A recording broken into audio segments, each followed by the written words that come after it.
మత్తయి సువార్త 5:16 ప్రకారం, మత్తయి సువార్త 5:16,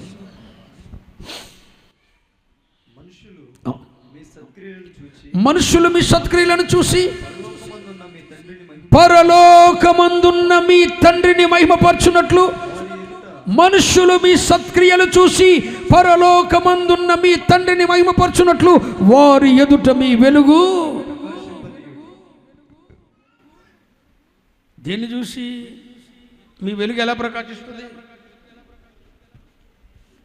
మీ వెలుగు మీ దీపం వెలుగుతుందండి, ఆ దీపం నుండి వెలుగు వస్తుందండి, ఆ వెలుగు ప్రకాశిస్తుందండి. ఈ వెలుగు అనేది ప్రజలకు ఎట్ట కనబడుద్ది?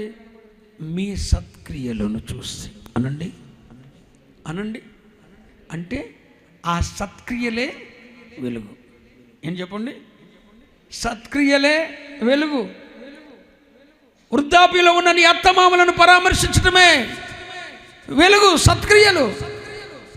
మీ తల్లిదండ్రులను సన్మానించటమే సత్క్రియలు, వెలుగు. నీ భర్తకు లోబడి ఉండటమే వెలుగు, సత్క్రియలు.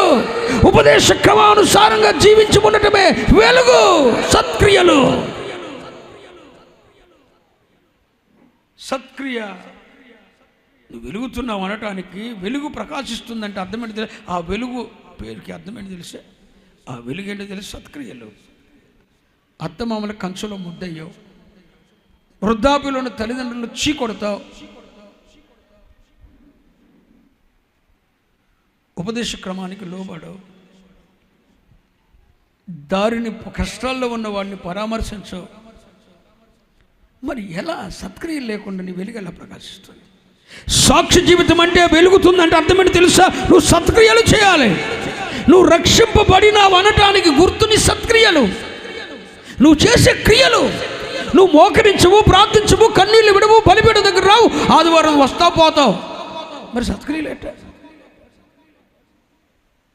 అసలు నువ్వు పరిశుద్ధుడు, రక్షింపబడినావు అంటే గుర్తు దినదినము తప్పక దేవాలయంలో కూడుకోవాలన్న ఆజ్ఞ కొత్త నిబంధనలో లేదా? తప్పక దేవాలయంలో దినదినము తప్పక కూడుకొనొచ్చు. మన అయ్యగారులేనండి తప్పు చేసేసారు. నాలాంటి తప్పుడు బోధకులు ఆదివారానికి శుక్రవారానికి దీన్ని పరిమితం చేసి ప్రజలను మోసం చేసేసారు. కొన్ని కొత్త నిబంధన సంఘం తప్పక దేవాలయంలో ప్రతి దినము తప్పక కూడుకున్నారు. అందుకే వారంలో 7 రోజులు ఎక్కడో ఒక్కడు నేను దేవుని సన్నిధిలో ఉంటానే ఉంటా. మీరు రోజు రమ్మండి వస్తారా? అందుకే ఎక్కడో ఒకటి గెలిచి వార్త చేసి వస్తున్నా. స్తోత్రం చెప్పండి. సత్క్రియలు. మీ దీపం వెలుగుతుందంటే అర్థమేంటో తెలుసా? ఆ వెలుగు ప్రకాశిస్తుందంటే ఆ వెలుగు సత్క్రియలే. నీ దీపం వెలుగుతుందంటే గల కారణం నీలో సత్క్రియలు ఉంటే వెలుగుతున్నాయి అని అర్థం. ఆ సత్క్రియలు ఏంటి? ఎఫెసీ 2:10, ఎఫెసీ 2:10 చదువు బిడ్డ. మరియు వాటి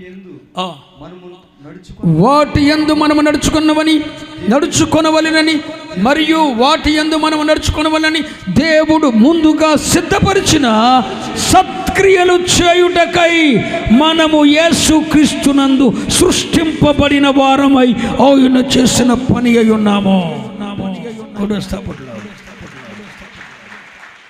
నువ్వు రక్షింపబడితే, నువ్వు మారు మనసు పొందితే, నువ్వు నూతన జన్మ అనుభవం పొందితే, అపోస్తల ఉపదేశ క్రమంలో నువ్వు జీవిస్తే, నువ్వేం చేయాలో సత్క్రియలు ఆల్రెడీ దేవుడు ముందుగానే సిద్ధపరిచి పెట్టి కూర్చున్నాడు. హలో, రక్షింపబడి నూతన జన్మ అనుభవం పొందిన ప్రతి ఒక్కరూ ఏం చెయ్యాలి? హలో, ఏం చెయ్యాలి? ఏ సత్క్రియలు చేయాలన్నది దేవుడు ముందుగానే సిద్ధపరిచాడట. ముందుగానే దేవుడు సిద్ధపరిచిన సత్క్రియలు చేయుటకై యేసుక్రీస్తునందు మరలా మీరు సృష్టించబడి ఉన్నారు. మీరు నూతన జన్మను పొందింది ఎందుకు? ఆ సత్క్రియలు చేయటానికి. ఏ సత్క్రియలు? దేవుడు ముందుగానే ఒక రక్షింపబడిన బిడ్డ, ఒక ఆత్మీయుడు, ఒక మారు మనసు పొందినవాడు, బాప్తిసం పొందినవాడు ఏం చేయాలి, ఏది చేయకూడదు ఆల్రెడీ ఆయన ముందుగానే సిద్ధపరిచిన ఒక ప్రణాళిక ఉంది. దానిని చేయుటకై, ఆ సత్క్రియలు చేయుటకై చెప్పండి, మనము క్రీస్తు యేసునందు సృజింపబడిన వారమై ఆయన చేసిన పని అయి ఉన్నాం. ఇందుకే దేవుడు మనం చేసుకుంది, మన సత్క్రియలు చేయటానికి.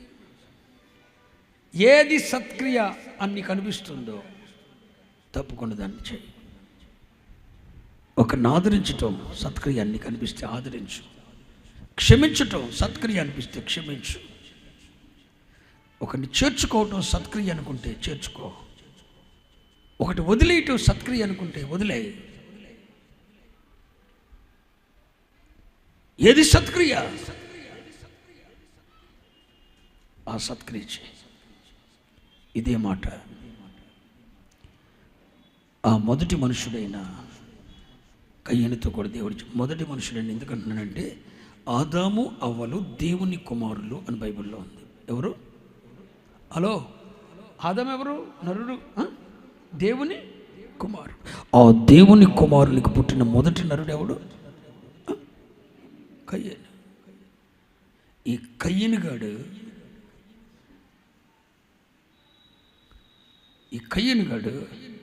ఈ కయ్యంతో దేవుడు చెప్పిన మాట సత్క్రియ చేసిన ఎడల, ఏంటి? సత్క్రియ చేసిన ఎడల నువ్వు తలెత్తుకుంటావు అన్నాడు.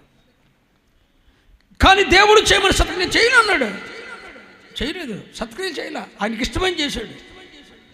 దేవునిని తానెలా సంతోషపరచాలనుకున్నాడు అలాగే సంతోషపరిచాడు. దేవునికి ఇష్టమైనట్టు సంతోషపరచలేదు. పిల్లలారా, నీ దీపం వెలుగుతుంటే నువ్వు సత్క్రియ చేస్తావు. ఒక విశ్వాసికి తగిన క్రియ, సువార్తకు తగిన క్రియ, ఉపదేశ క్రమానికి తగిన క్రియ, ఏది సత్క్రియ అని నువ్వు అనుకుంటావో దాన్ని నువ్వు చేస్తావు. అది నీ ఏ సత్క్రియ చేయాలో ఆయన ముందుగానే సిద్ధపరచి ఉంచాడు. ఆ సత్క్రియలు మనం చేస్తున్నప్పుడు మన వెలుగు ప్రకాశిస్తుంది. మరి ఆ బిడ్డ చూడరా, అది సాక్షి జీవితం అంటే అది అట్టుండాలి.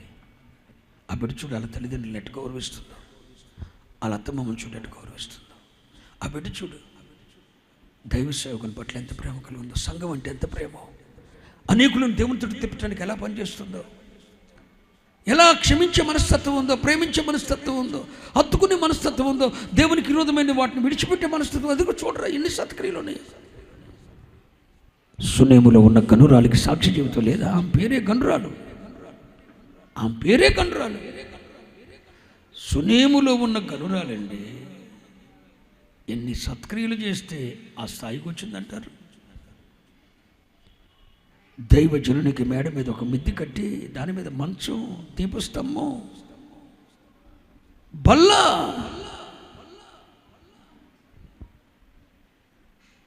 దైవజనునికి సాగిలపడటం, దేవుణ్ణి అత్తుకోవటం, బిడ్డ చనిపోతే దేవుని చిత్తం లేకుండా సమాధి చేయకపోవటం, ఎంత గనురాలండి. ఏకైక కుమారుడు చనిపోతే దేవుని అనుమతి లేకుండా సమాధి చేయలేదు. అందుకే బిడ్డ బ్రతికించబడ్డాడు. సొంత నిర్ణయం తీసుకోలే. చనిపోయిన బిడ్డను ఇంట్లో పెట్టి గదిలో ఉంచి కొండ మీద ఉన్న దైవజనుని కలుసుకోవటానికి వెళ్ళిందండి. మధ్యలో ఎంతోమంది ఎదురయ్యారు. గెహాజీలు అంటోళ్ళు, అమ్మ క్షేమంగా వస్తున్నా? క్షేమంగానే వస్తున్నా, నీతో నా బాధ పంచుకొని అవసరం లేదు గెహాజీ. అదిగో కొండ మీద ఒక దైవజనుడు ఉన్నాడు, ఆయనతో పంచుకుంటాడు. అక్కడికి వెళ్ళింది. అయ్యా నువ్వు క్షేమంగానే ఉన్నావా? ఎందుకో దేవుడు నాకు పరుగు చేస్తున్నాడు అంటున్నాడు ఎలీషా. పర్లేదయ్యా, నేను క్షేమంగా. నన్ను ఎందుకయ్యా భ్రమపరిచావు? నాకు వద్దనుకున్నాక బిడ్డని ఎందుకు ఇచ్చావు? ఏం కాదమ్మా, దండాన్ని పంపించాడు, గెహాజీని పంపించాడు, దండాన్ని పంపించాడు. ఎవరు వాళ్ళు అవలా? తానే స్వయంగా వెళ్ళి ఆ ఊపిరి అతనిలో విడిచి కోల్పోయిన ప్రాణం అట్లా తిరిగి వచ్చింది. గనురాలు సత్క్రియ, దేవుని చిత్తానికి తన కుమారుని, ఏకైక కుమారుని మరణ విషయంలో కూడా తొందరపడలేదు, సొంత నిర్ణయం తీసుకోలేదు. గనురాలండి, చరిత్ర సృష్టించిందండి. సత్క్రియలు ఎన్ని సత్క్రియలు చేస్తే గనురాలన్న స్థాయికి వచ్చిందో బిడ్డ. నీ సత్క్రియల చేత నువ్వు ప్రకాశించాలి. అసలు నువ్వేంటో, నీ బుద్ధి ఏంటో, నీ అంతరాత్మను చెబుతుంది. మండుతున్నావా? ఆరిపోయావా? ఇదేంత మండుతున్నావు? ఒక మాట చెప్తాను వింటారా? మందిరములో వెలుగుతున్న దీపానికి అచ్చమైన దంచిన ఒలీవ నూనె మాత్రమే ఎందుకు వాడమన్నాడు దేవుడు? ఎందుకు వాడమన్నాడు? మంచు నూనె పోయింది, పొగబడుతుంది. కృష్ణాలు పోయింది, పొగబడుతుంది. పెట్రోల్ పోయింది, పొగబడుతుంది. కానీ ఆలివ్ ఆయిల్తో ఉద్దేశం చూడండి, పొగరాదు. స్తోత్రం.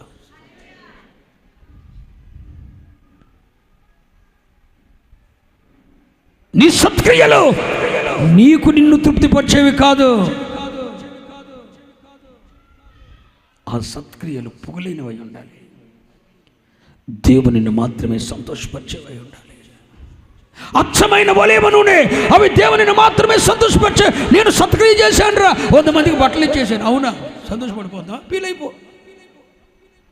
బీగంగవరంలో మనం 200 మంది పాస్టర్లకి 2 లక్షలు పెట్టి బట్టలు ఇచ్చాం కదా, ఫీల్ అయిపో. సరిపోయిందా? దేవుడు ఫీల్ అవడు. దేవుడు ఫీల్ అవడండి.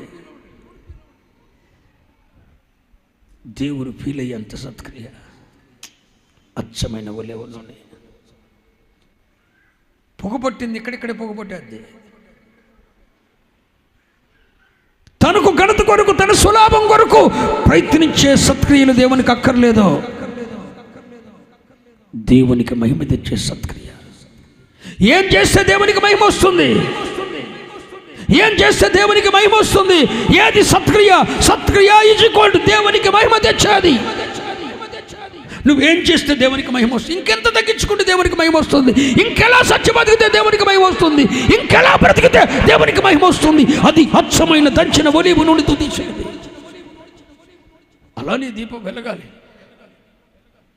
ఆ సత్క్రియలు చేయటానికి ముందుగా సిద్ధపరిచిన ఆ సత్క్రియలు చేయటానికి క్రీస్తు యేసునందు మనం నవీనముగా సృష్టింపబడిన వారమై ఆయన చేసిన పని అయి ఉన్నాం. స్తోత్రం. మంచిగా చెప్పండి. మన దీపం వెలుగుతుందా?